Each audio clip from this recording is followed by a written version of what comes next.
ভুলেও দুইটি জায়গায় প্রস্রাব করবেন না। যদি করেন আপনার উপর আল্লাহর গজব এবং অভিশাপ নেমে আসবে। অতঃপর আপনার নানা ধরনের বিপদ দেখা দেবে। রাসূল সাল্লাল্লাহু আলাইহি সাল্লাম বলেছেন, তোমরা এমন দুইটি কাজ হতে বিরত থাকো যা অভিশপ্ত। তখন সাহাবীগণ জিজ্ঞাসা করলেন, ইয়া আল্লাহর রাসূল, সেই অভিশপ্ত কাজ দুটি এবং কাজগুলো কি কি? যে ব্যক্তি মানুষের যাতায়াতের রাস্তা এবং একটি গাছ, তার নিচে মানুষ বসে বিশ্রাম করে, এইসব জায়গায় যদি প্রস্রাব করে,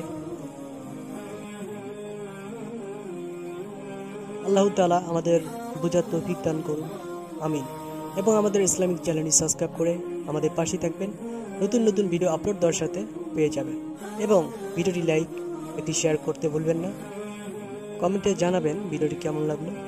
আল্লাহ হাফেজ।